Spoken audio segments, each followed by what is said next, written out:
Whoa, watch what you doing, son. Watch the gators, man. Oh, my bad. This is Armani right here. This is tailor-made, man. This ain't that Jamaica Avenue shit. Pardon me. You know, hand me my cufflinks.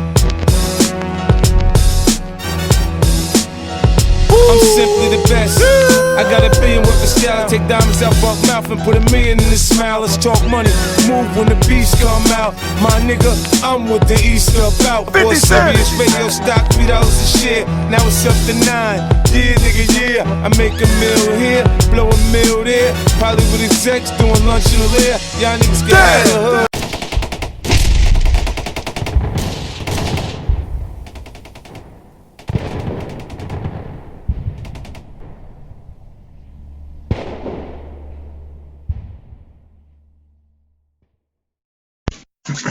Right, everybody, welcome back to the Bad Blood Podcast. We have got an outstanding guest today.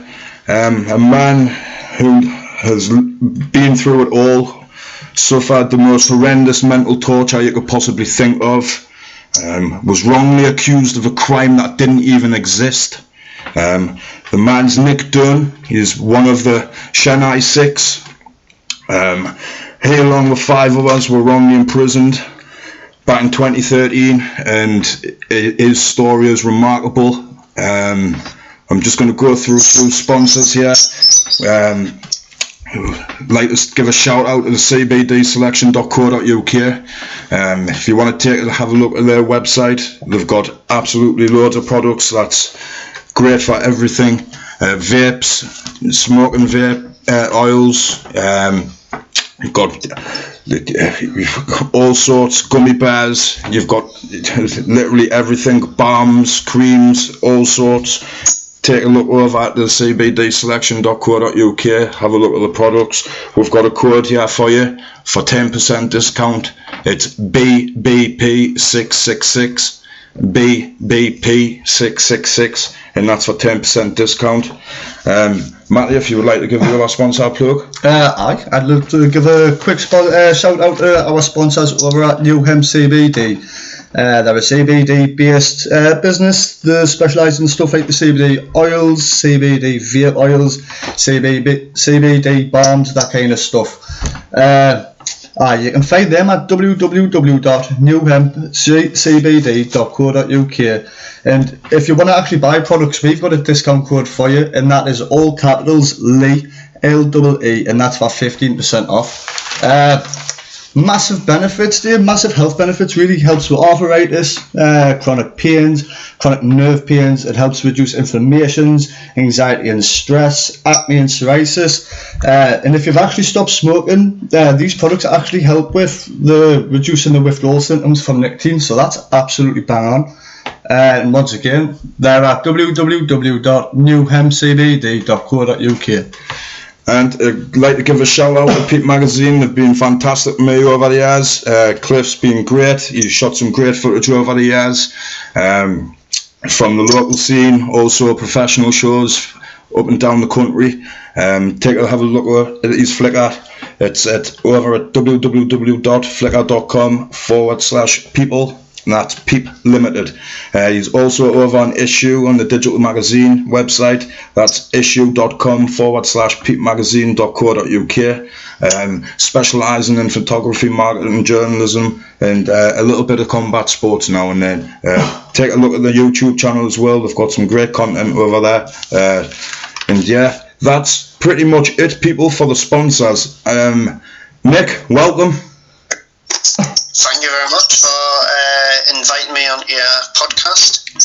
It's honestly, your story is remarkable, Nick. It's delving into it. There's obviously a deep-rooted hate politically between India and Great Britain, and you've mentioned in a previous chat with us that you were political pawns. That's in context.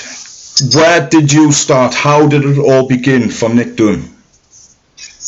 Well, I left the United Kingdom September 2013 to go and do a 2-month rotation with an American company, Advent Forked.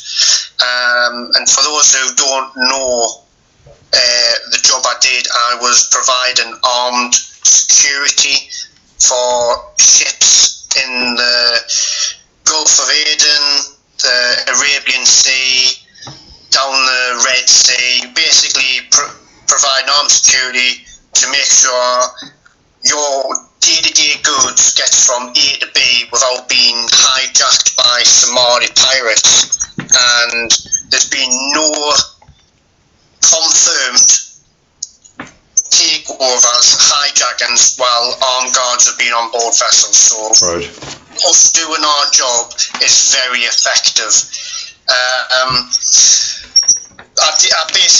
We did a month. I was in a 4-man team, all Brit guys, all ex-military, and quite a substantial variation of times served in the services, military operations. So we weren't just your Tom, Dick and Harry bunch of renegades. We were actually trained professionals. How long were you in the service for?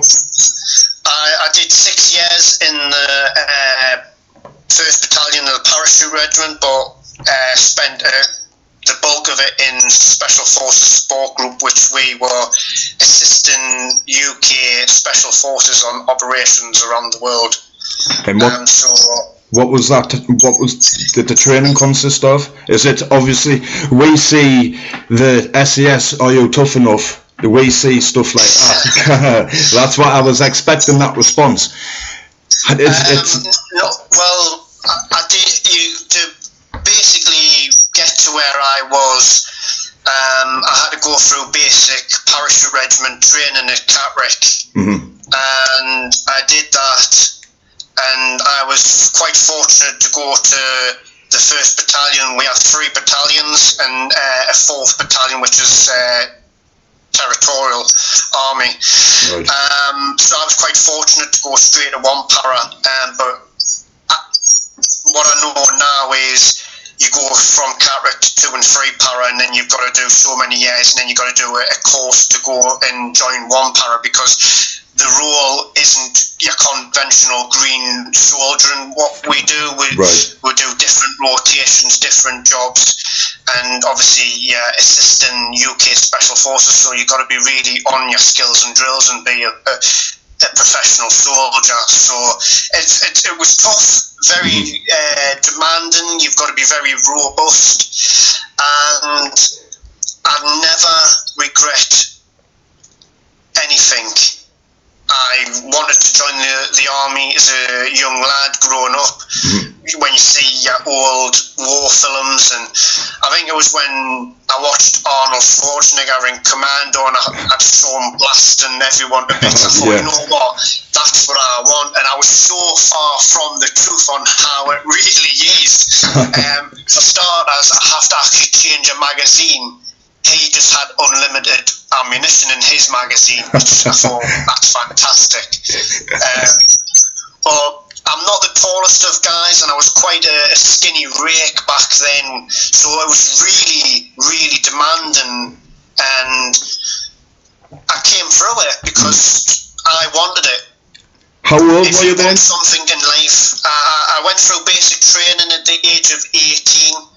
I had a few little injuries, but it's just basically getting your body used to the physical robustness that you need to be. Not just a soldier in the infantry, but a parachute regiment soldier. And you've got to take it to that next level from your normal infantry. That's why the parachute regiment is regarded the best regiment out there, and they are the elite, hence why they work with special forces. So I wanted that, and I was quite fortunate to be in that role and working with special forces. I went on operations in Northern Ireland, Afghanistan, and my final tour was Iraq before leaving in 2010 to pursue a different career, and that was going to be in the private sector. Right. So was that obviously because my stepdad, he was in the RAF. He was like I can't really remember. He was one of their foot soldiers. I can't remember. He was in the regiment, RAF regiment. RAF Reg. Yes, that's the one. I remember growing up with some absolute like just men from who I've still yet to meet who match up to them. Do you think being around type of them people from like the early age of 18 has played a big like factor in, obviously we're going to get to that part in the podcast, but like being in solidarity and being in that situation over abroad? Yes, definitely. I was always with that mindset that I wanted to better myself. Mm-hmm. I wanted to become a part of the brotherhood. I wanted to test my body and see how I get on, because it's not just something that you can just wake up and do. You have to put the effort in. And me doing that from the age of 18, and I did it till the age of 24. And I'm now 34, so it's very demanding. And like I say, it was my earlier years, and I wanted it so much, and I achieved it. Oh, how rigorous and demanding, both physically and mentally, was the training, like the specialist training? It's very demanding. Your skills and drills have got to be on par. You've got to be very quick and effective in doing them, because in a war type situation, time can cost lives. Yeah. Complacency can cost lives. And if you think of it, you're in a section of, say, potentially maybe 8 guys. One guy gets injured or killed. There's 4 guys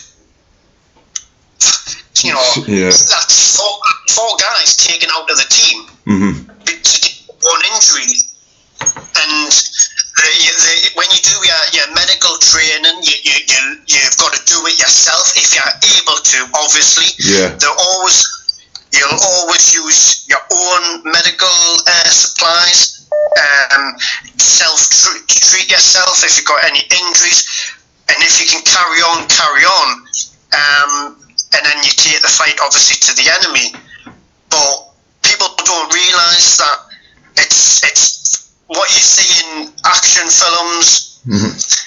It's totally different. You may get the effects and this, that and the other, but being in them situations to actually real life, it's totally different. I remember being in the Afghan desert, and we're having we're all around defence, and we're having a break. Yeah. People have food, a rest, and we got mortared.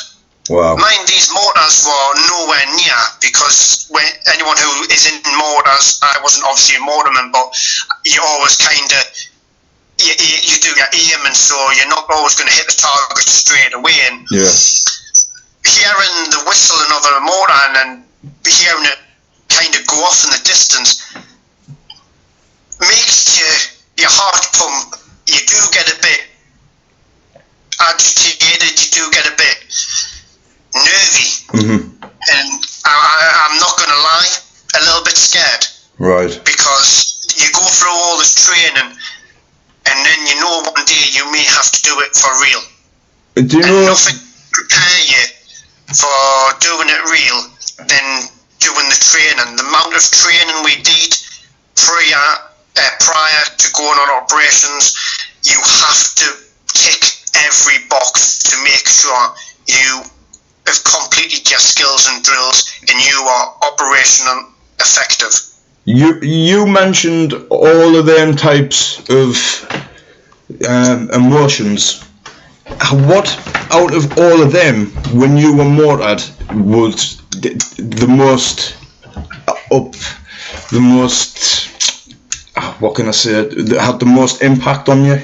What was the first initial emotion to strike you? Fear. Mm-hmm. Because obviously you've got to listen for the whistle. Yeah. And kind of gauge where it's going to land. And then excitement. Because anyone who's joined the military, right? Mm-hmm. And there's a few ex-military guys who turn around and say, "Oh, I didn't join the army to go to a war." What utter bullshit. You join the army to go to a war. That is what your job is, to fight wars. Yeah, that's right. Yeah. But also to protect. You know, the army's not a 9-to-5 job. You don't. It might have days like a 9-to-5 job where you'll get up and put your uniform on in the morning, and then 5 o'clock you'll be stood down. But if they want you to work 24/7, 365 days a year, I'm sorry, you will do it because you signed on that dotted line to protect and serve Queen and country. And that's what separates being in the armed forces from a normal 9-to-5 job. And basically, like being in them situations, you're very excited. Yeah, You want to. If you do all these training and exercises and you don't do nothing, then what's the point in doing it? Yeah.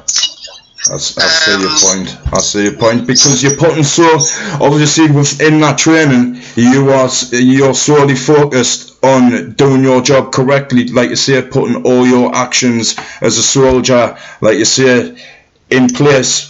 It's akin of a boxer. What's the point of a boxer training to not go into battle? But obviously on a lower level. Obviously, yeah. Obviously, war's not nice. No. We know this. War is horrible, and no one wants war. However, it's a harsh reality, Nick. It is, yes. It's a harsh reality. Our foundations today, what we have, our freedoms and everything, is all based on a conflict. Basically. Exactly.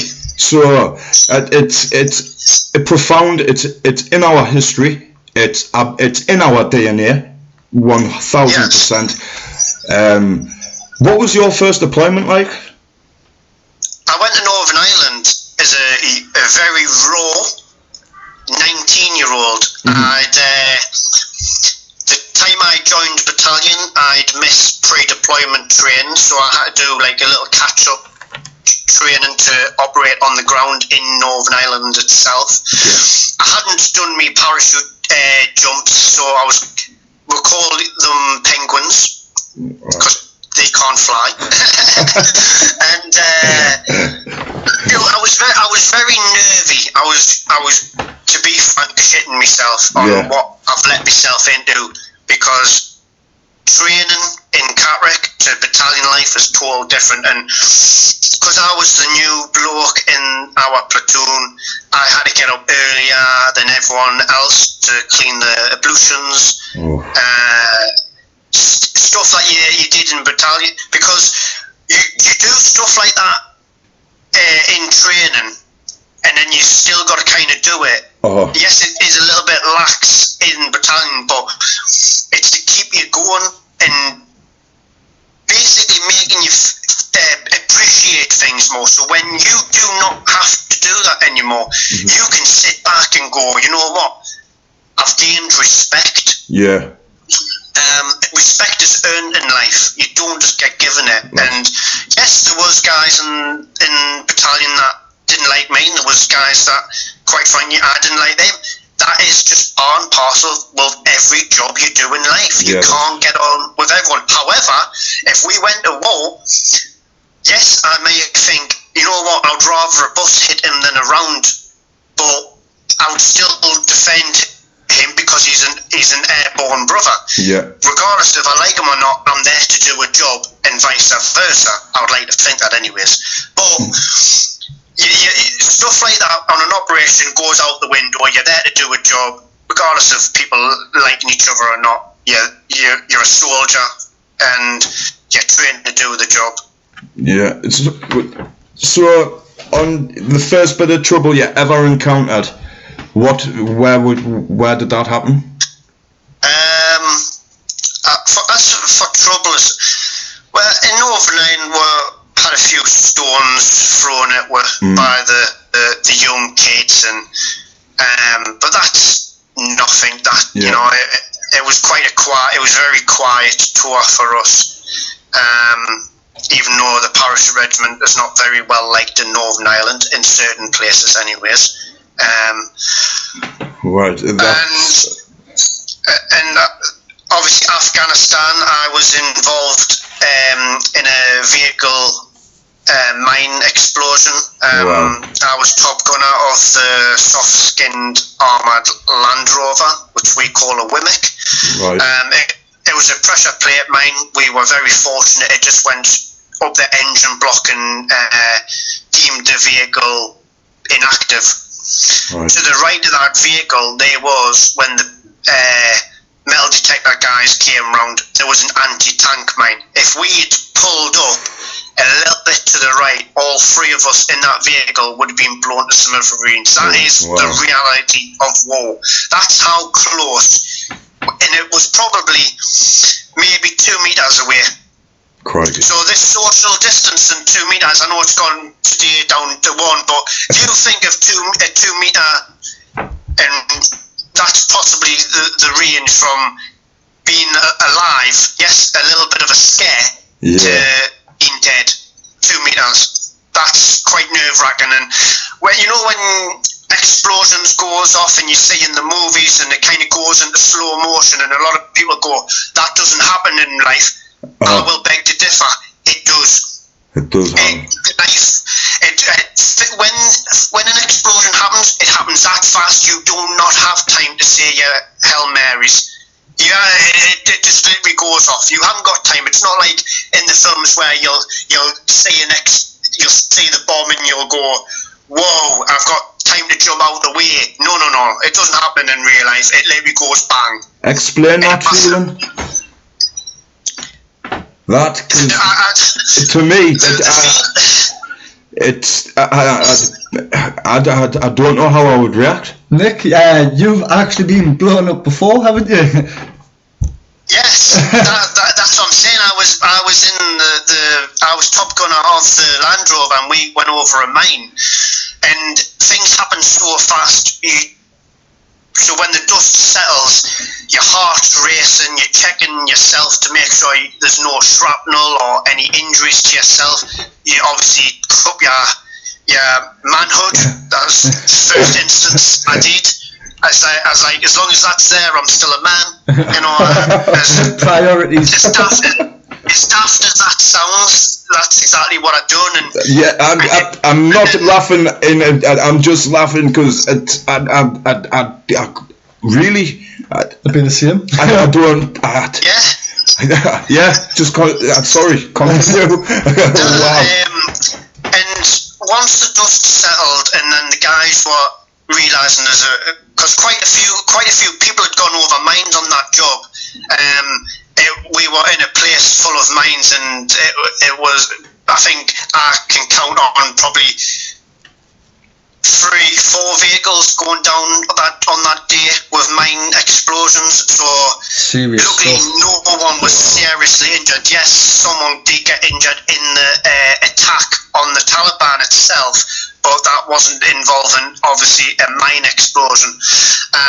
But when you see in the films and time goes slow in the proper slow motion, that is real. I am not lying.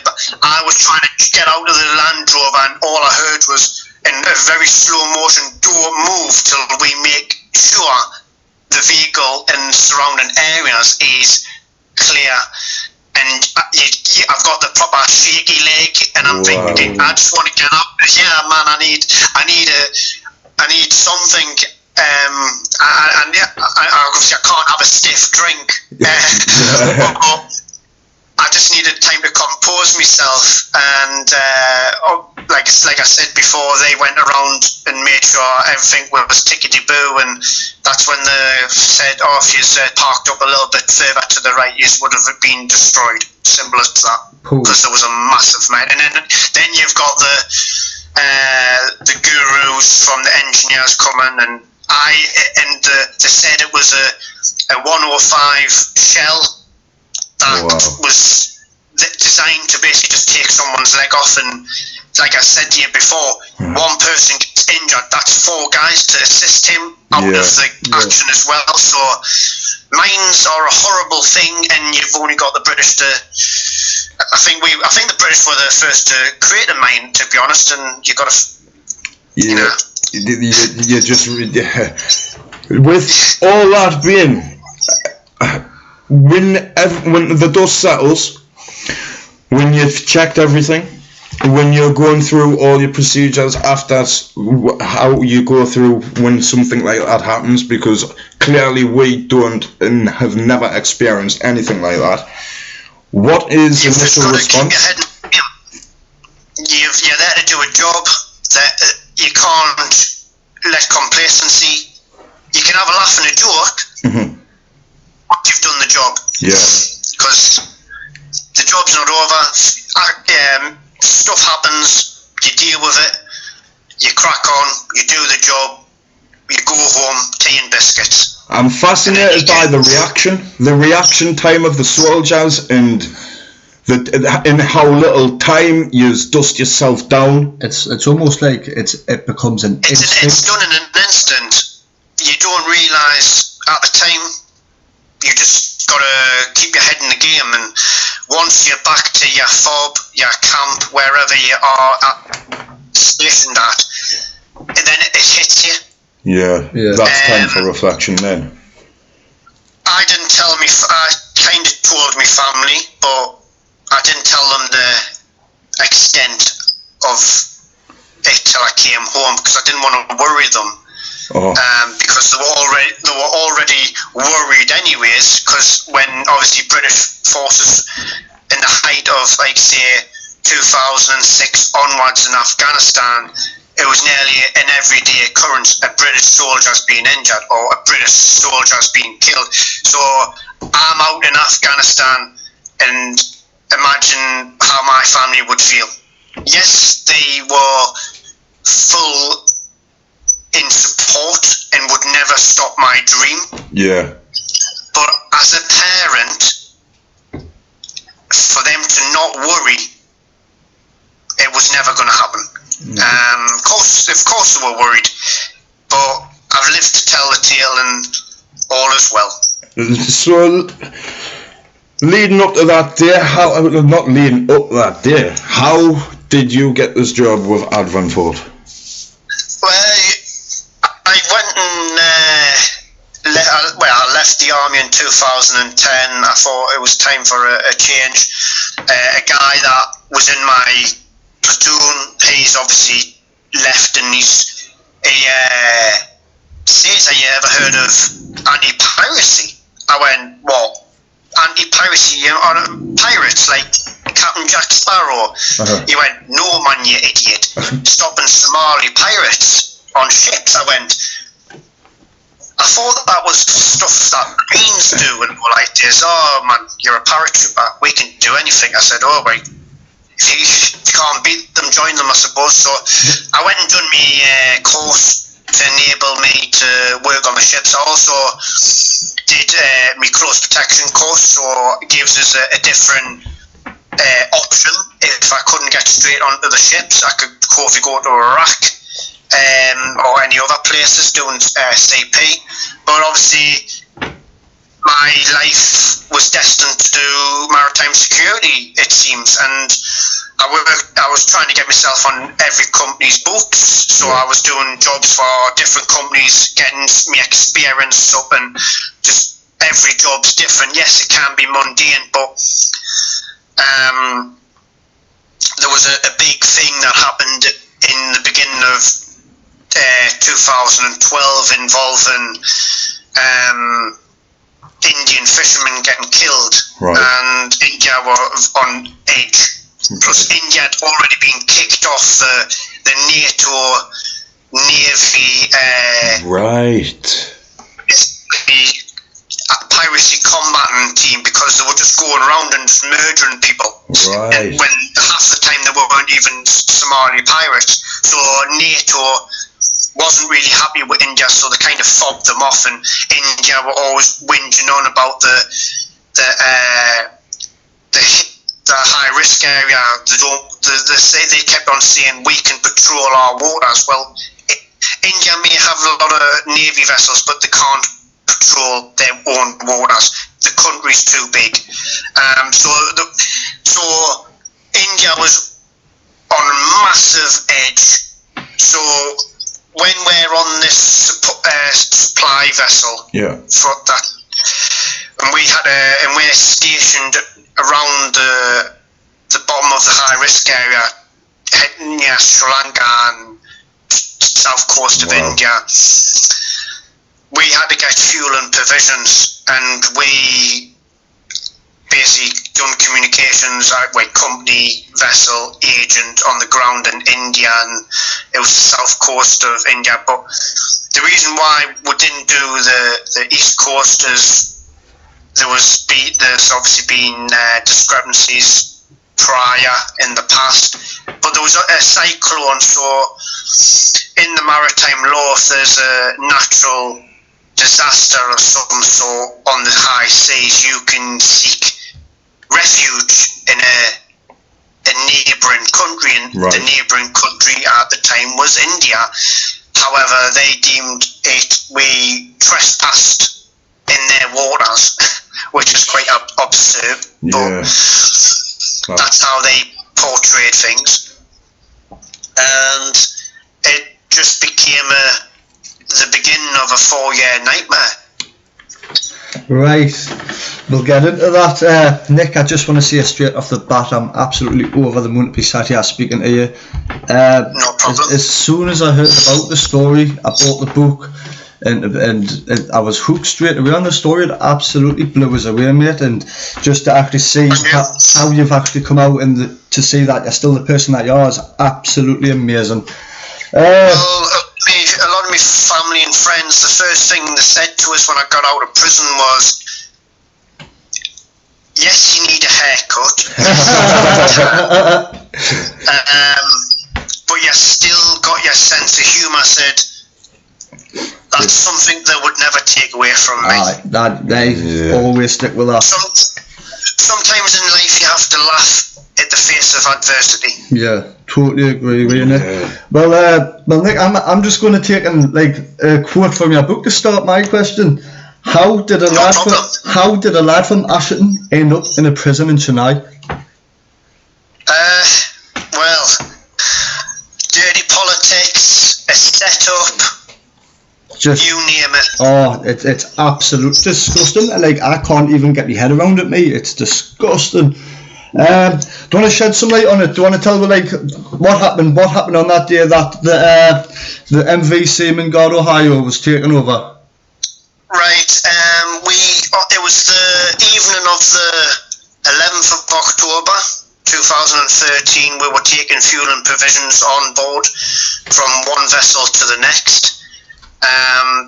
Because obviously, a lot of people say, well, why didn't you just go to port and do it that way? Well, what people do not realise is certain vessels need accreditation to enter port, and our vessel didn't have the accreditation. Oh, right. And because it didn't have the accreditation, if it did go to the port, it would be stuck on the port side, which charges a lot of money.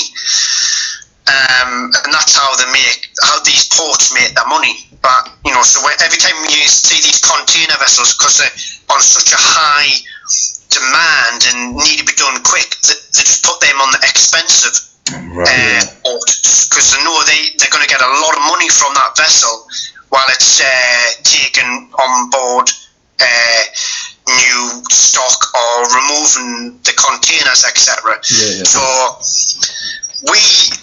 the company, we'll get a vessel from land to come out and meet with at a designated area, but that's got nothing to do with me, because at the end of the day, in that current situation, I was just merely a passenger. Yeah. That's what I was. I wasn't operating. The ship itself wasn't operating.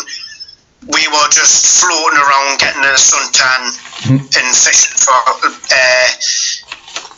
squid, fish, whatever. We can get the chef to cook it. Anything to get your hands on. Yeah, and just basically just getting paid for sat on a vessel till the next job comes along. What was the standard issue kit with that before? Well, standard issue kit, you obviously get a helmet, body armour, a weapon, ammunition. It's not a lot, but when you're on a sturdy platform and they're off their face on cat, bobbing around in a little speedboat, and you're in a high-rised vessel which is quite sturdy, you're not. Doesn't matter how much ammunition you've got, they're not going to win. Simple as that. Definitely. So, and obviously, you have to have a certain amount, because after that you're deemed a bit overactive. If you've got like 15 magazines on you or something, you're like, what are you expecting or something? Plus the weapons are single shot. Yeah. If they can't, go on fully automatic, because a weapon that fires fully automatic is a weapon of war. We're using a weapon for personal security protection, so it is basically bang, bang, bang, bang, bang. Single burst. Single shot, and that's one of the stupid things that the Indians said about the G3 weapons. They were said they were fully automatic, which is totally, absolutely bonkers. It's just because they had an ear on the trigger, which basically you go from safety to single shot to fully automatic, but it had parts removed, so it was just acted as a dummy switch, basically. Right. But they put two and two together and come up with 10. So on the morning of the 12th, the tactical deployment officer kind of woke up and said, we're being boarded in the middle of the night by the Coast Guard, and we're being instructed to go to the port of Tuticorin. And there was absolutely no reason why. They didn't speak, they didn't communicate, they just said, port now, basically. So we're kind of left in the dark. Oh, straight to the point, isn't it? Very straight. So when you got, what was the time? Did Advanford have people flown over straight away, or how long did it take for representatives to land? We never saw anyone. Wow. Apparently there was a guy of Polish descent, basically working in the European office of some sort. He came to India, but it kind of, the way the Indian police were going on, they would have arrested a cat if it was on the vessel. They were taking no prisoner. So according to the hearsay we heard, is he got his collar was getting a bit hot, so he decided to jump back on a plane and piss off. Wow. Because which wasn't good for us, because we had no one to represent. We had no translator, and our company representative on land was just laughing and collaborating with the police. Wow. And you're thinking, you're supposed to be helping us, yeah? Yeah. Well, there was I'm not sure if you're familiar with it, the Economic Times article on the 18th of October in 2013. William H. Watson, he done an article, and well, he was taking questions, and the reason I asked that was because one of the key points I took away from that article was that he said was Advanford people were landing in India within a day or two to help with investigations. We were stuck in Portside for 6 days before going to the police station and then ultimately prison. We never saw no one. We even heard that the British Embassy got fobbed off from seeing us in the port. Wow. Whether that's true or not, we do not know. But what we do know is someone has said something, blown it way out of proportion, and you've got people from as far as Mumbai, different police organisations, naval organisations, maritime organisations, thinking something bigger than Ben-Hur is in the port of Tuticorin. Wow. The media was like rats, they were everywhere. It was absolutely pandemonium. It was disgusting. We were told to keep out of the way. We ultimately had to do a security watch because this is how the concept of Indians have in their own country for health and safety. It's zero, non-existent. If we just let every Tom, Dick and Harry board that vessel, they would have capsized it because they have no concept of anything. I can akin with that because my mother and father-in-law, they went to Goa and they said it was not the best of places. I'm just going to say that the hygiene was pretty poor. Oh no, it is. And anyone who turns around and goes, "Oh, India's a beautiful, lovely country." Well, if you go to the top hotels, yes, of course they are. Yeah. But if you open your eyes and see India for what it really is, it's not a nice, clean country. And I'm not just saying that for what I went through. You've got to remember, I spent a year and a half not in prison. I lived literally out in India for a year and a half. I saw a lot of stuff with my own eyes to make my own judgment. And I tell you what, it's not a country I would think, you know what, I fancy going there. Yeah. I always wanted to go and see the Taj Mahal. I was even thrown off by Indians themselves going, what you see on the TV and see on the postcards is not what you'll see when you get there. It's disgusting, it's dirty, they don't clean it. And across the river, you see there's bodies. And you've just got to watch An Idiot Abroad to see that. So there's a lot that they don't show the outside world, but that's another thing that caught my eye with this story, Nick, is the lack of attention to it. I'm a lost for words to it. To me, I'm not a conspiratist or nothing like that, but this reeks of something rotten. It should never have happened. Obviously, when you go to say parts of Africa, maybe the Middle East and India, etc., money talks, and you may have to pay a little bribe, and then you'll be on your way. But that's how it works in these countries. Just pure corruption. Pure corruption, and you just spatter it. You just turn a blind eye because it's either I'll pay what they want or I'll go to prison. Right. Money isn't everything. However, if you've got the money, you can be on your way. And unfortunately, that never happened for us. There was rumours that they were trying to do a deal, but I think that was just hearsay, to be honest. 35 men, 35 weapons in a vessel, and they're on about trying to get it for $500,000. Wow. Right, if that was true, why didn't the company that I work for exploit that? Why didn't he go to the media and say India are bribing me? Yeah. And these men haven't done a crime, but he didn't. No. He went behind a rock that he's still hiding behind now. Wow. Shows what type of man he is, and really. He's not, in my eyes, he's not a man. No. He's a coward. Definitely. And he's disgusting. Because you were questioned by Indian Coast Guard, Indian Navy, Customs Research Analyst Wing, and the branch of India's intelligence service. Out of all them, who was most intense that when you were interviewed? To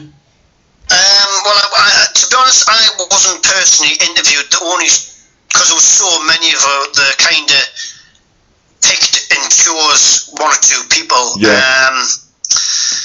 and half the questions that they were asking was just pointless. Stupid questions. Not even to do with the involvement. It was like, so you ex-military, yeah. So you've seen bodies, you've seen dead people, and there's people who've been to operations who've seen this and they've got blatantly obvious what a soldier would have come across. And they're asking these questions, and they're like, and the blokes are getting up and walking away and saying, I'm not answering these questions. Aye. To you, who do you think you are? Yeah. But we did handle it in a professional manner. Just the captain of the vessel didn't. He locked himself in his cabin for about 4 days, and every time he spoke to the police, he screamed and shouted. If he'd handled it better, yeah. Do we think it may have went a different way? I don't think it would have made a blind bit of difference. They knew what they were doing. They knew we were going to prison. They knew we were going to be made an example of. They had it planned. This was a massive setup, and they knew what was happening. They warned after what happened with the incidents with the Indian fishermen getting killed by the Italian Marines. People will be made an example of. We were made an example of. 2 idiots from Italy bloody spoiling and robbing me of 4 years. Not just the Indians robbed me of 4 years, but 2 people who should have known better. Yeah, some people that should have been professional should have done their job correct. Well, when you're working for your country in the Italian Navy, you've got rules and regulations, and you do. What people don't realise is when you're on the high seas, you've got a lot of stuff to do before you even put a round in someone. Honestly, it's like they've just pulled their weapons out and just shot them. Yeah, but without even identifying a threat. Exactly, and they were just fishermen. And then it created an absolute international incident, and we took the fall. We were the fallout guys. The Indians that locked us up in that, they were absolutely horrific with you as well. Like when you were in jail. After reading some of the stuff from that book, Nick, like, oh my God, it must have been crippling your head, like absolute mind torturing. I just want to bring a story that actually is in the book. You must have spent a little bit of time in the prison by this time, and you were walking up all the lads, and you were told that you were leaving, like you've got all your bags and that packed. But it was a vicious mind prank, like horrible that. It was before we got bail. During the first 6 months, one of the jailers, he was off his nut, man. He used to just pedal around on his bike, and he came to our compound, and he was just like, "That's it. You just go and pack your stuff." And because we knew like something had happened, but we were just keeping our feet firmly on the ground, and we're just hook, line, and sinker. We just fell for it. But what would you expect we have done? Exactly. And we'd already been given bail, so we had to wait. But he was just making and the thing is, so everyone packed their stuff, and we all came marching down, and I think it was either the assistant superintendent or the superintendent himself went, "What's going on? Why is it?" He says, "We've got bail, but we're getting released." And he went, "I never said nothing at all." Nick. And we're like, "Yeah, you did." Why would we be here otherwise? Nick, do you know when? This is a silly question, but I've got to ask it. Do you know when he said, "Yous are free. Pack your stuff. Come with me"? Yes. How? I've got to ask your mentality. I just need to know that the change from when he said "Yous are free" to walk into that place to meeting the man in charge and saying no.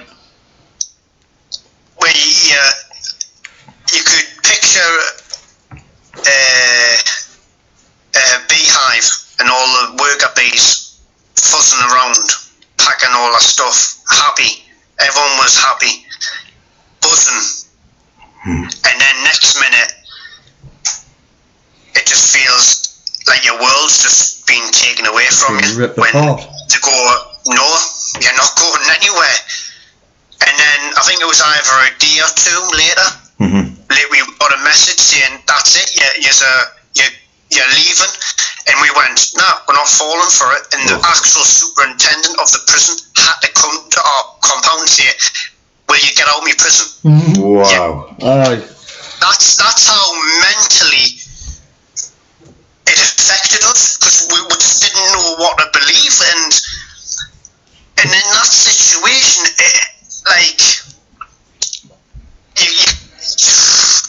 from that instant there on, unless I see it in black and white, or I literally see the embassy people there saying, yeah, it's time to leave, I was never going to believe a word any Indian prison official said. I bet that is totally understandable from every single angle. Like I'm saying, that it's just cruel. There was, like, you were in there for something, a crime that wasn't even committed, utterly innocent. You were having a hard time as it was, but it's just pure, like, unhumane to treat people like that. It's like getting the keys to a Lamborghini, and then as you're walking to the Lamborghini, your Lamborghini just blows up, and you're thinking, horrible. What? That's a horrible feeling. I only say that because I want a Lamborghini. It doesn't blow up. But you go from a happy, jubilant mood to having your legs just taken out, and it makes you feel sick. Then prison conditions, what were they like? Well, I have shared pictures of when we were convicted of in the second prison. My sister sent us a spy pen, and so I released pictures of the prison once my book came out, because I felt like it had to be done. And it was just, they're not the greatest conditions. You've got the locals just pissing and shitting everywhere. It literally stinks of urine. It's vile. It's disgusting. The heat as well. The rubbish. It stinks. Sometimes you might get the drains blocked. How's it run? Your toilet is a hole in the floor. We had to go and cook our own food because we didn't want to eat rice and chili oily liquid, because it wasn't dal. It was just horrible, vile, disgusting food. And imagine our UK prisons getting served that food. There would be pandemonium. They bloody have steak and chips for Christmas dinner and all out in our prisons. No wonder people commit so many crimes in the UK, because the prison's probably better for them. But in an Indian prison, it's a prison. It's not there to. It's a hovel. Be like an educational holiday. It's a prison. You've done wrong. You get punished. What's the guards? What's their attitudes towards not only clearly the Indian prisoners themselves, but what was their attitudes like towards you and your fellow mates?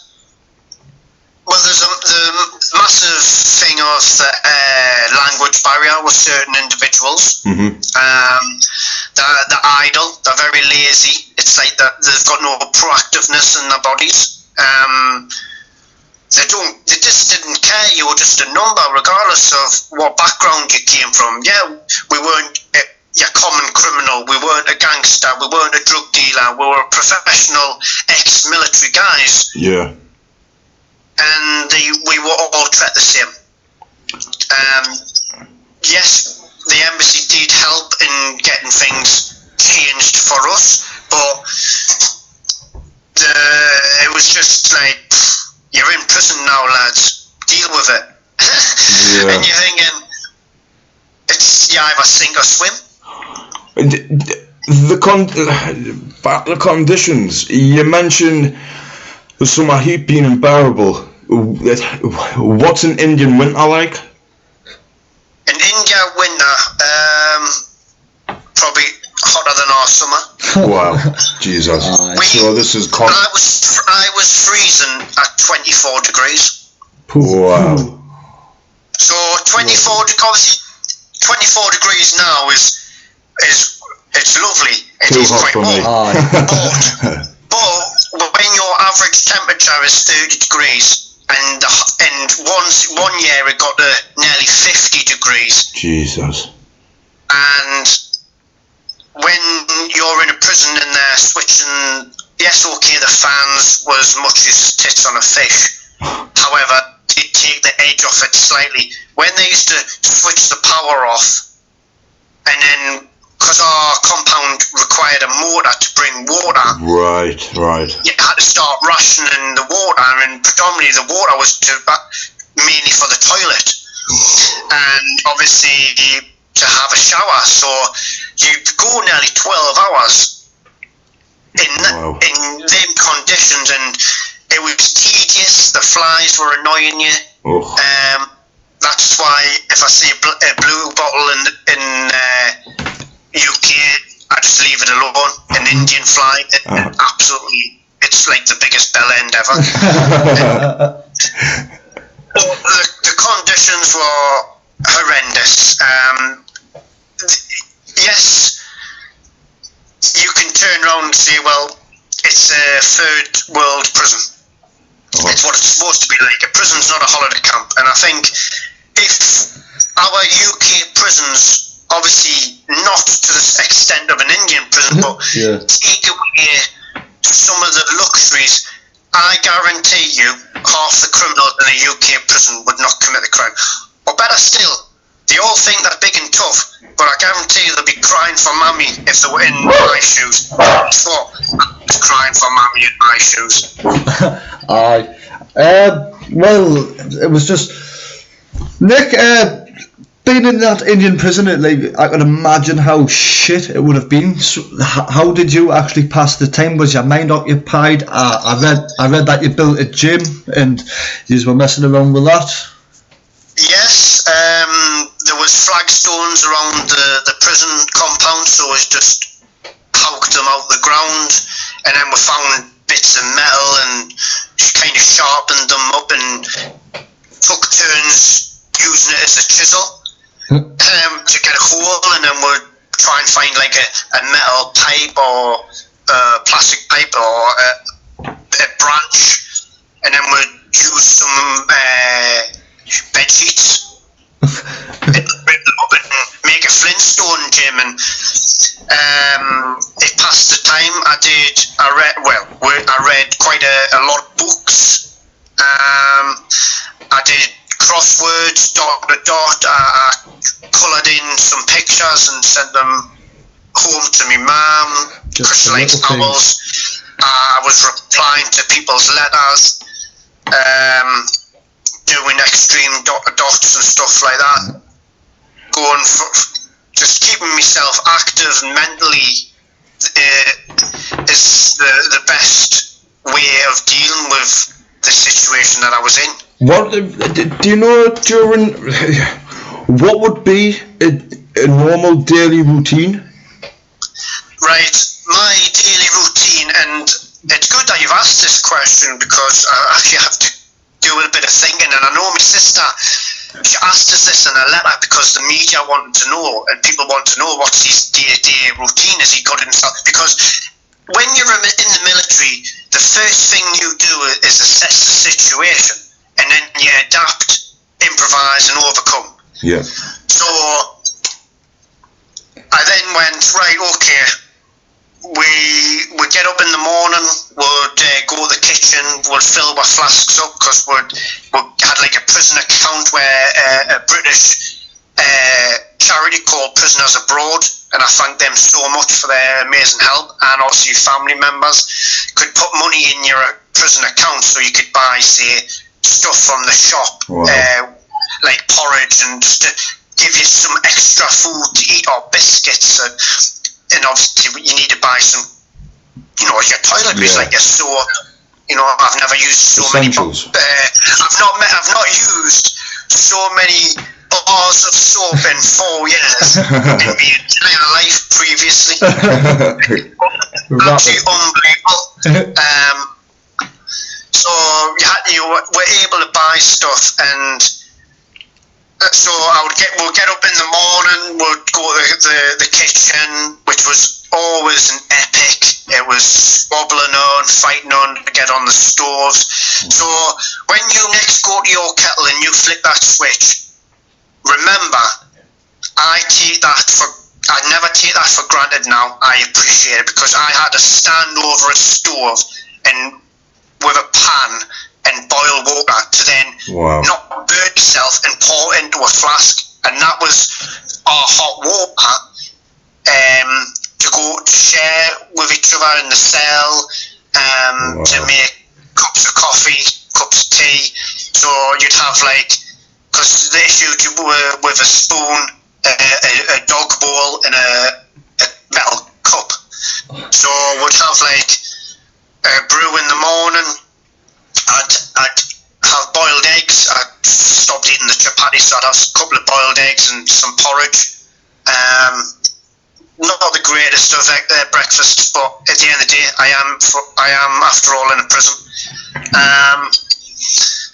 We'll get a bit of milk and have that, and it'll be if you've got biscuits, eat them, and then we'd have 1 meal a day. Wow. So we'd go to the kitchen for lunch time, get our vegetables, which sometimes they were raw and disgusting, and we might have to wait a little bit longer, which delayed things even longer. So the longer you're going, the hungrier you're getting. Then you've got to prepare it all, so you're fighting over for knives and cooking space. It was just an absolute rigmarole at times. And then you've got to then go, in some cases, quite a bit of a distance from the kitchen to the compound you're in. The first prison, it was a mile. The second prison, it was across the road, so it was pretty great. But still took time. Even though it was across the road, you'd still be a couple of hours. Yeah. That's how it was. And we'd always have say around tea time, were basically 1 meal a day. Yes, you can eat clot and biscuits and whatnot during the day, and sometimes would buy fruit if we could, if there was available, just to give you extra stuff to eat. But so I was smoking biddies, which, if you don't know what a biddy is, it's spelled BIDDI, I believe, and it's basically just a prison cigarette, and it's a leaf that's just rolled up on itself. And we used to smoke them, and they're vile. They're absolutely disgusting. I brought a pack back home just so I could show people, and they're actually vile, disgusting. Your teeth goes black in seconds, man. It's bad. So doing stuff like writing to family, dot to dot, reading books, doing a bit of fitness. That was every day.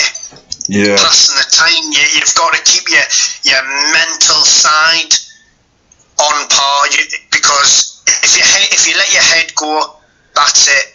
You'll sink into the dark abyss.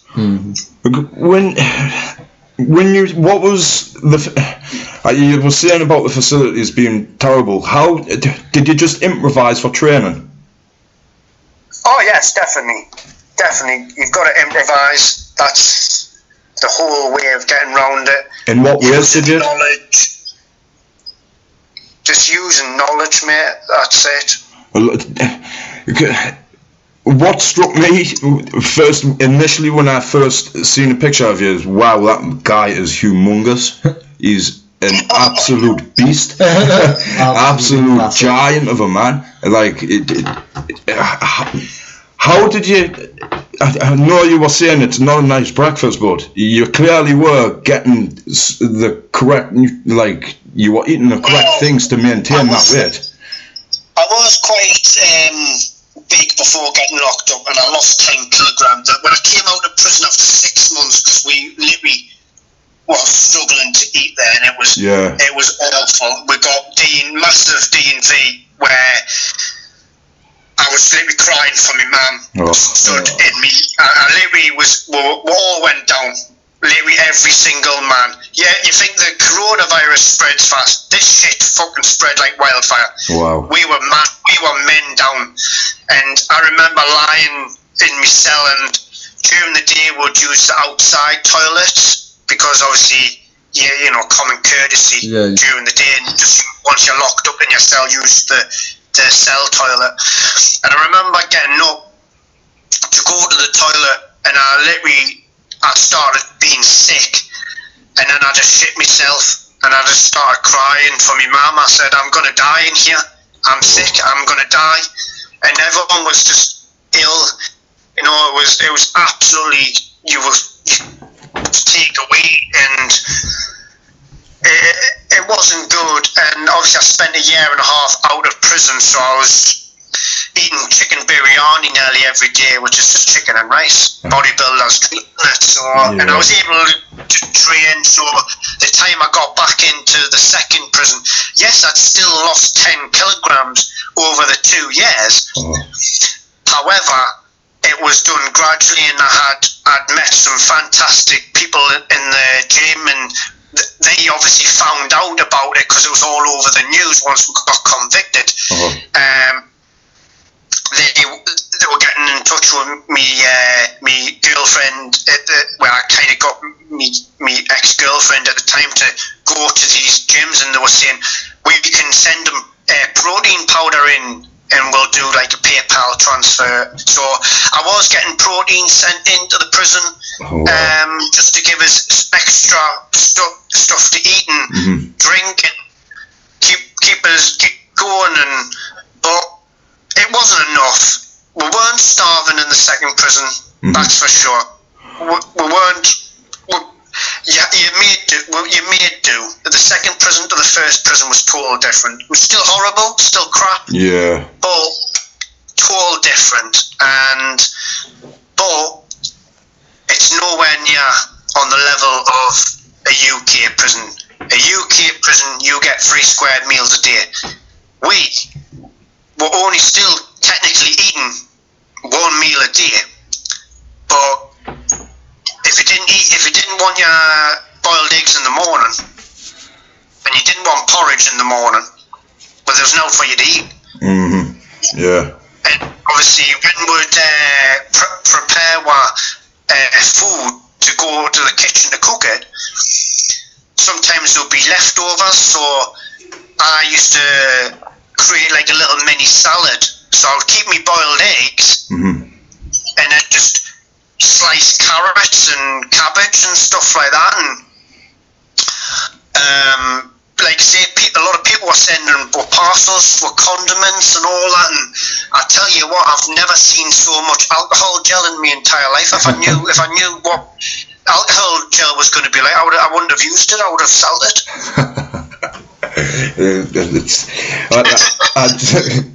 Honestly, we're experiencing this.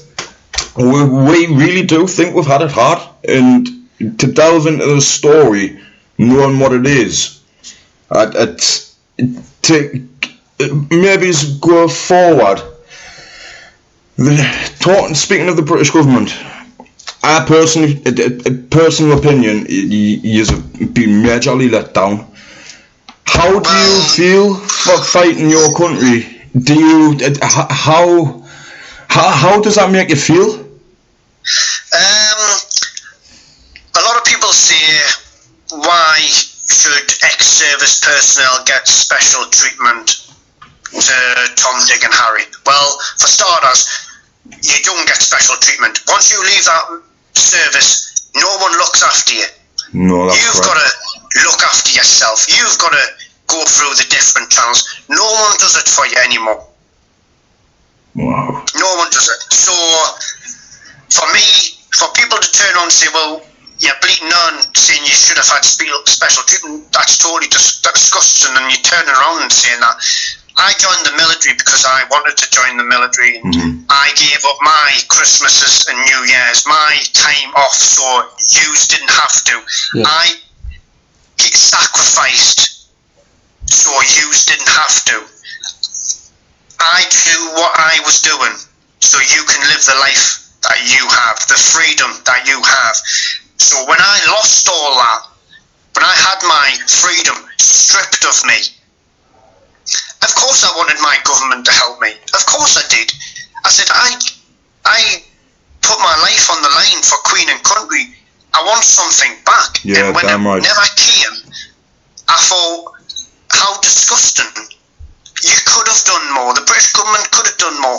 They should have gotten us home in July 2014 when the case was quashed. Yeah. But they turned around and when we had a meeting in the embassy, and they turned around and said, because the police had 90 days to appeal to Supreme Court, and they turned around and said, we don't believe they'll appeal. And we looked at them, from the people from New Delhi, and we looked at them and went, are you taking the mick here?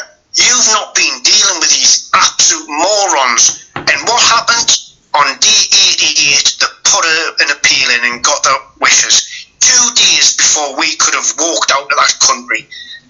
How let down and disgusted of the British government must I have felt? I felt let down.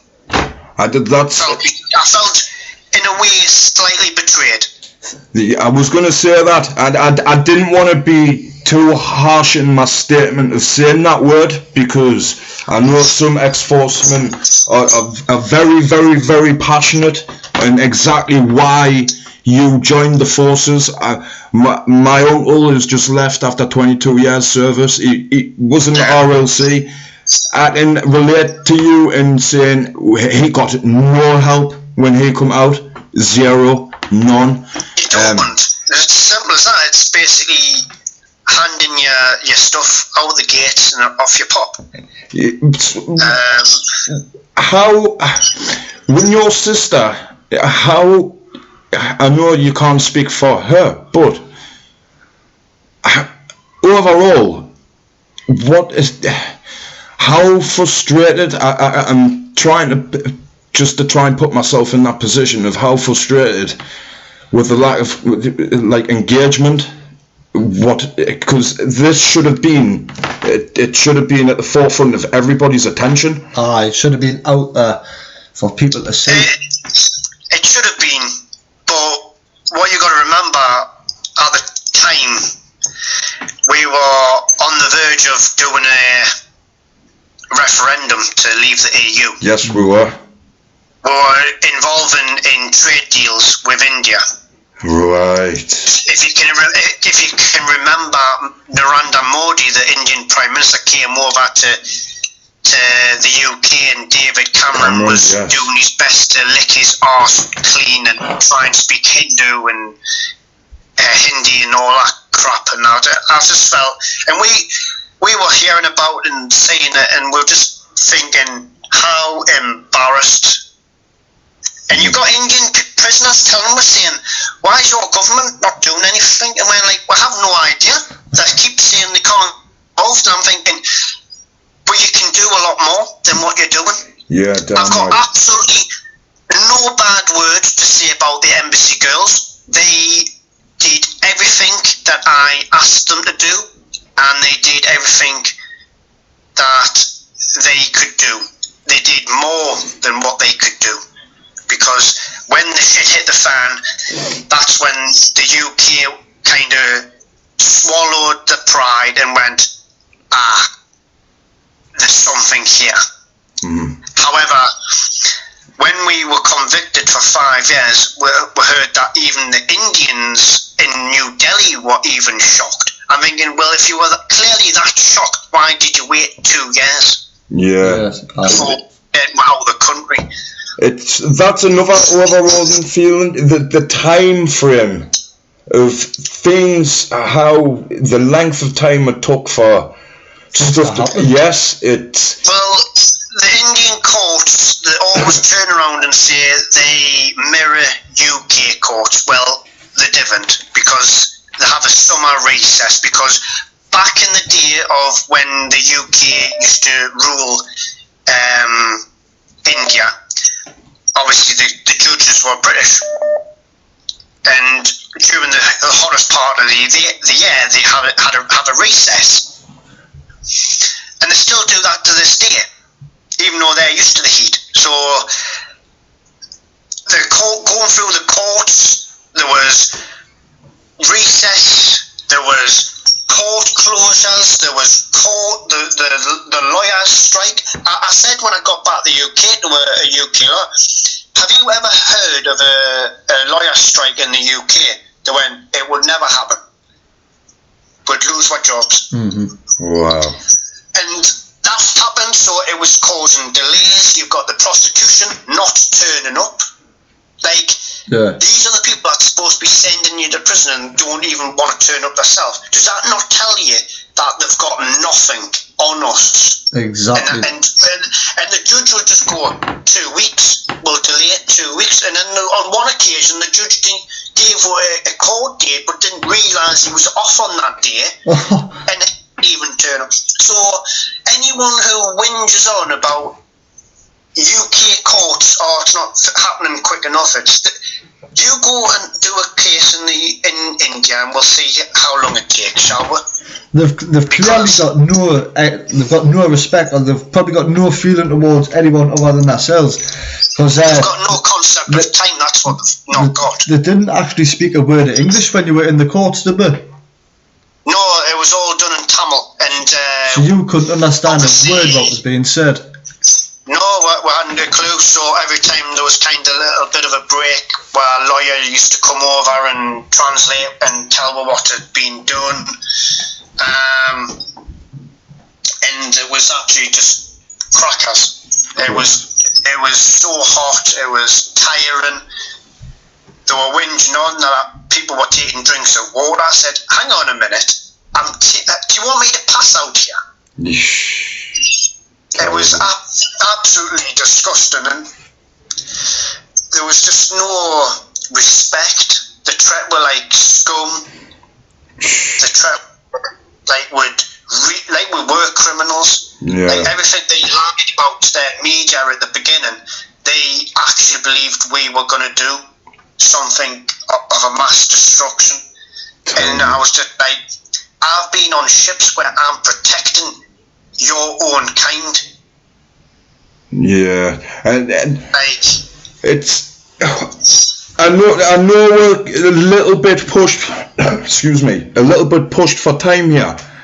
Is there any possible of getting a second podcast with you, Nick, to continue this? Because yeah, definitely, of course. Yes. We've only covered a certain amount. We've still got your book, Surviving Hell, what is on Amazon, what you can buy. That's on all formats, isn't it? That's on Kindle as well, I believe. Yeah, it's on Kindle. It's not on paperback yet. That's out in September, I believe. It's on hardback. You can go and get it on Amazon. You can go to actually Waterstones, because their shops are now reopened now, and you can buy from various other online outlets as well. But Amazon's the most popular one that people have been buying it from. It's just like, I never imagined that I would be doing a book, and it wasn't until I was in prison when people were writing to me and saying, Nick, have you ever been thinking about writing your memoirs down? I went, wait, not really, they're all in my head, to be honest. And then when I come back home, and people are, when they recognised us and started having 5 crack with us, and which I was totally in awe about, because these people supported me, and for me to just ignore them, that would have been totally disgusting. So I gave them the time and said me thank yous for their amazing support, and they always kind of finished off before leaving, Nick, you should do a book. Nick, this could be a film one day. And I just laughed it off, and it kept on happening, and And I said to my sister one day, I said, Lisa, too many people are asking for me to do a book, and to be honest, not many people know exactly what happened. The media couldn't cover, because things was changing and happening that quick, and the time difference and the time my sister's letter got to me, when I got, it was all delayed, and quite a lot of it, but there was no happening. But I thought, you know what, we'll inquire. So we just went on the good old Google and started inquiring about what routes to go down to hopefully get into the situation. And it was tedious. It was a bit nerve-wracking, waiting on a response. Majority of the responses were, I'm too inundated with other copies of books that I need to publish, and blah blah. Have you got this? Have you got that? And I'm thinking, So to actually write down and go through everything again, which was quite difficult and upsetting on certain chapters, to then see my first draft was like, this is real. And then once it got the go ahead to be published, yes, okay, it couldn't have came at I wouldn't say a better time, but obviously that's sod's law, hence why I've been trying to do a lot of self-promotion, because I've lost the ability to do TV and to do me events and signings because of the coronavirus, which hopefully later in the year we can hopefully, fingers crossed, once my paperback comes out, we can try and do these events like book signs at Waterstones, etc., doing live talks, Q&As, etc., mental health talks, all that rigmarole, all good stuff. Hopefully that can re-happen before the year is out. But then when I received my first copies of my book, and I opened the parcel and I saw my face, I thought, bloody hell, I'm looking into a mirror here. It's behold, because people can turn around and say, well, I can write a book. I said, yeah, you can write a book. Can you get it officially published like me? Yeah, that's it. What's the hardest part? Getting it published. We are officially published. I'm not self-published. I'm officially published. My book, you can buy in a shop. Yeah. And I felt so proud, because it's not something that I would have normally have done, but to have done it, I did feel proud, and to see people buy it who supported me, and to see people who didn't know about it but then have bought it and shared it on social media, and looking at the reviews people have been leaving on Amazon, it just makes me feel proud.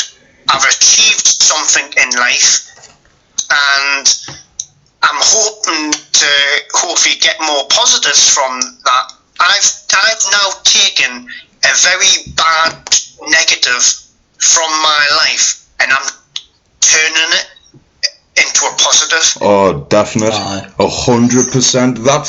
I think that's what to take out from the story is your unbreakable spirit, your absolute mentality and mind strength, second to none.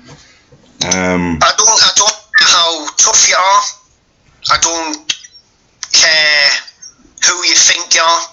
If you were in my prison, like I said earlier, you'd cry for mommy. I'll openly admit that. I would be crying my eyes out. You're 5,000 miles away from home. It's not like a UK prison where you can practically see your family very often. Letters took sometimes days and weeks to get to you. For 1 month, I never got a letter because of the delay. And seeing my guys receive letters from home, it broke my heart, because I felt alone. I felt like people had forgotten about you. But I felt forgotten about, but it wasn't. It's because my bloody letters were delayed somehow, and I got about 1 million to reply to you all at once. And you know, like, when you're receiving parcels and letters from people around the world, as far as Canada, France, America, Australia, these people have heard my story, and they're taking, and they don't have to, and they've taken it upon themselves to write to me, send me parcels, some of them. That makes me feel like humanity does have a good side after all, and I witnessed it through my time in India. I believe, you know, a lot of people in my town keep calling it Afghanistan, and it's this and it's that, and I tell you what, it's got an amazing community spirit, because I've witnessed 2, maybe 3 forms of community spirit just being back home, and what they did for me. Yeah. What they did for me, and it was down to me sister. She rallied up the troops and went marching to the government to fight for justice. And people can turn around and say, well, any family member can do that. No, they can't. Any family does that. No, they don't. No, they can't. No, they don't. Because a lot of family members don't always get on with each other, and some people would rather see some of their family members in prison. But my sister... It's your blood. It's your blood. Once I was on that vessel, and there was rumours in the Indian media of us doing a seaborne Mumbai-style attack on the nuclear power plant and selling weapons for fishermen. What do you think my family's going to feel like? So when they ask me, have I been doing no good, and I turn around and go, no, absolutely totally disgusting what they're lying about. That was my family's pledge to fight for justice. Yeah. And my sister never gave in. Anyone who knows my sister, she was gained the title of basically small and mighty, because she's not the tallest of lasses, but she has a heart like a lion. The woman she never is would give unstoppable. up. Unstoppable. She was as relentless as you, Nick. As relentless as you. It must run in the family. Well, there was days where I wanted to give in. Many days. There was many days where I had the problems with what happened to me mum while I was in prison, and that tested me to the limit. And there was times where I did want to give on, but she wouldn't let me. People's amazing support wouldn't let me. It was just, you had to go to that next level in mental resilience. I lost count on how many mental walls I overcame, because it was 4 years of mental hell. It was the not knowing half the time. Yeah. Where you didn't know where to stand half the time. You didn't know if you were coming or going. You didn't know half of what was going on the outside. You were just put in a prison and nearly forgot about. Like, you're waiting a year for a decision, and the judge is unwilling to do this decision and has to be forced by the grandest judge of all of India, because the captain was nearly dying of cancer of the bone. Wow. So it took a man to nearly die for us to get our freedom. I was just about to mention that. And you call that a democracy? You call that justice? No, definitely not. It's appalling behaviour. It is absolutely appalling. Disgusting. I can't, the British government just sat back and just let it happen. Wow. That's not what you would expect from your country. It's like you said. Yes, okay, I saw 2 foreign ministers in the prison, which doesn't happen. And I knew the government was doing more. Just you can't see it. And if you can't see it, you do start and believe that nothing's happening. And I do know, they were doing stuff. I know that. but it wasn't enough. It definitely wasn't enough. It seems like the bare minimum, to be honest. But when you're going through trade deals, when you're going through our own country's issues, i.e. the referendum for leaving the EU, 6 British guys in the foreign prisons, the last things on their mind, regardless of over 70 odd years combined military service. Wow. And people say it, and will probably continue to say, why should you have getting special treatment just because you're military? I said, I wasn't asking for special treatment, I was asking for justice. Yes. That's all I wanted. To be on a fair level playing field, and that is. Honestly, Nick, I feel bad to have to stop this here because we only get so many upload time. It's totally fine. Like a lot of people have said to me, so when's your second book coming out? Because I know there's so much more you can say. I said, well, hopefully there's something bigger than a second book coming out. Who knows? Film all day. I'm telling. I know that industry moves slow. The film industry. This is going to be a film. I can feel it. Only time can tell. Yeah, you're not the only one that said that, and people who have just read the book. The book's gripping. It is. I'm like I said. I'm so far forward, and I need more time. I need more time to get into it. I do. There's a lot of people who've picked my book up and will not put that book down till they've finished it. That's what I'm saying. I need more time.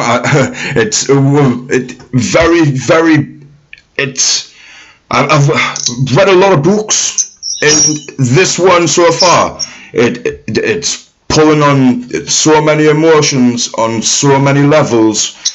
Well, it's kind of like two different stories for one overall story. You've got my part on what's happening through my eyes, and then you've got what's happening in the UK through my sister's eyes. Yeah. And I think that's what's keeping people entertained, because the book starts off when I get convicted, and you think, "Whoa, hang on, how is this happening?" And then you get to basically, it becomes like a biography, and it starts to my life to get to where we need to be, and then you're getting my sister's words in there, and there is a lot of mixed emotions. There's pride, there's family spirit, support from everyone else, battling and fighting for justice and freedom, and people, when they tell me, "Nick, I couldn't put that bloody book down, it just had me hooked." It had me stuck on it. I feel so proud that people are telling me this, because the guy who helped me write it, he doesn't do real life kind of books, he does fiction. Right. And for him to help me and do this, and he had an amazing patience for me. The amount of times where I would use some flowery words in reliving certain subjects, and there would be many times where he says, "Look, do you want to carry this on another day?" Because I was getting upset. I said, "No, we'll carry on," because he's recording me as well as typing it. So as a writer, he's putting the emotions that I'm talking into words and describing it in immense detail. People are reading this book and going, "I had no idea." And I could have put so much more in if they gave me so many more words to put.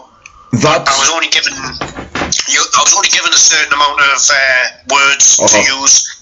So like I say, for me doing these podcasts and sharing my story, I can hopefully share a bit more insight to things that might not be in the book, or just elaborate a little bit more. And it's, you know, a lot of the time, a lot of people do ask similar questions, but it's good giving like slightly different answers and just elaborating a little bit more on other things as well. And definite.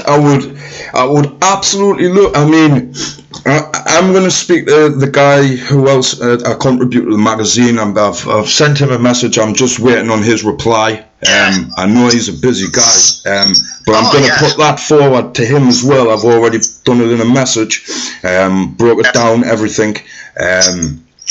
I would love to get you back on, because I would love to go in deeper from coming home to and how your approach on life, on a more, or from going through that.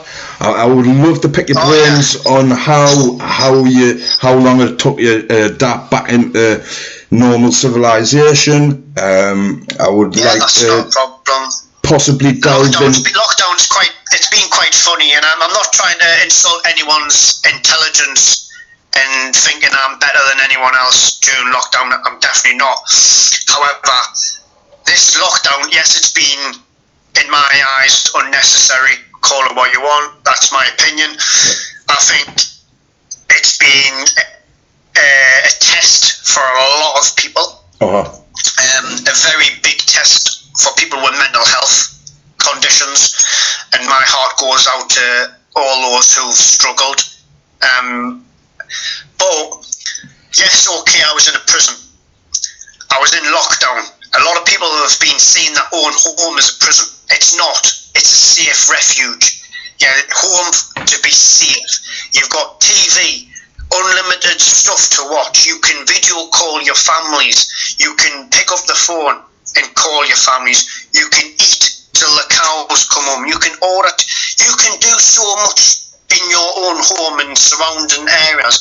You're not. The government didn't say you couldn't go out. You were still able to go out in the early days. I was in a prison. I couldn't just go, right, I'm just popping across the road to the shop, mate. I'll see you in about 5 minutes. Or I'm just going to pop round to my mum's. I'll stand at a gate. I couldn't do that. I was on the other side of the world. I couldn't pick up a phone and ring my family. Yeah. Even the embassy tried to get the chance to speak to our families on Christmas Day, and they were going to pay the charge. But you know what preposterous thing they turned around?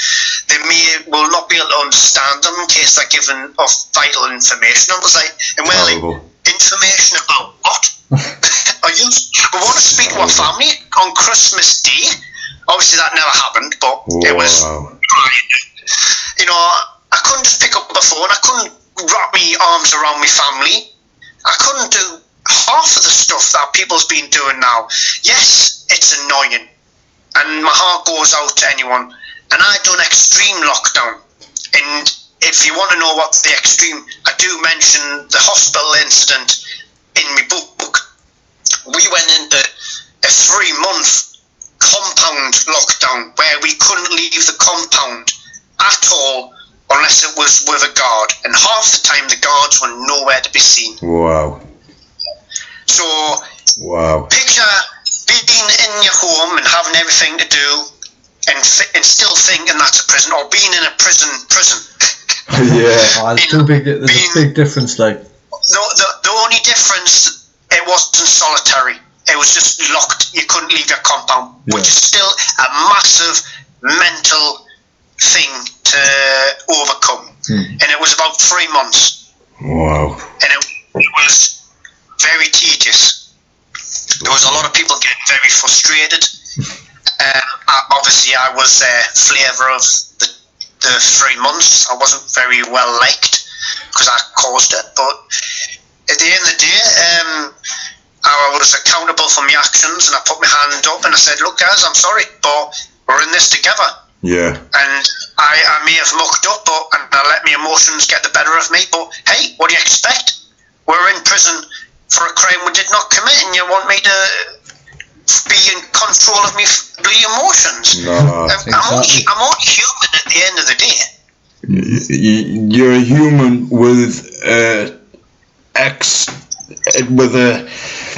extraordinary mental solitude, and you just honestly, Nick, I can't say anything highly enough just how you've managed with it, dealt with it, and even how your outlook of life is now. I think that says a lot about you as a human being. I think that shows what type of personality you have, and the unbreakable spirit that you've got. I would just like to take the time to thank you for coming on this podcast. It has been, we've had some brilliant people on, but you are one of the most fascinating characters I've ever in my life come across, and I can't believe I've been in the same town as you. I'm just a guy from Ashton who was dealt with a bad short straw in life, and I had to deal with it, and I had to use me military training to get us through, and at the end of the day that took us to a certain level. I had to go beyond that level and go beyond that level and then go beyond that next level. Yeah. And I couldn't have done it without me support of my family, and I definitely couldn't have done it without the amazing support that I had from the people from the UK, more so those from Ashton. The community spirit for me was fantastic, and those around the world who supported me. My heart will always have a special place for them people who supported me, and I thank every single person, like I say, from the bottom of my heart. And we did it together, because I couldn't have done it alone. I would have been a broken man if I tried to do it alone. Some things in life, you can't do things on your own. You need help. Strong words from a remarkable man, Nick Dunn. Honestly, I really want to thank you for your time. I would love to get you on definitely again within the very near future to continue the story. Thank you very much. Brilliant having you on. It's been amazing speaking to you, Nick, getting to know more about your story. No problem. And thanks very much, Nick. Appreciate that. No problem. Thank you very much, lads. Thanks very much. Bye, Nick. Bye-bye, mate. Cheers. Thank you. Bye-bye. Ta-da. Well, ladies and gentlemen, that was the remarkable man, Nick Dunn. What a man. Surviving Hell, his book, out on Amazon. Waterstones in Newcastle. What can we say, Matty? It's absolute bonkers. It pulls at the heartstrings. It plays with your head. It's a story that really is made for a film. It sounds unbelievable, but what you've got to realise is that it's a true story. It is. It's straight from the horse's mouth. I can't believe we've been fucking moaning about lockdown and that's it. That's what Nick texts saying. Read the book and then tell us how the lockdown's treating you. What a man! What an elite level human. Just like to give a shout out to the sponsors. As always, cbdselection.co.uk. Go out, check out their website. They've got gummy bears, vapes, oils, you name it. Anything CBD, the cbdselection.co.uk has it. Exactly the same as that, but that's New Hemp CBD, and that's at www.newhempcbd.co.uk, and for a 15% discount off, that's capital letters Lee, L-E-E. Thank you. You've done his job better than mine. I forgot. The discount code on the CBD selection, BBP666, BBP666. That's for 10% discount. Right, guys. Thanks for listening. Over and out until we've got Christian Roberts coming on the podcast in literally about an half an hour, 40 minutes. It's time to sit and just take in what we've done today. Listen out for some more. See you later.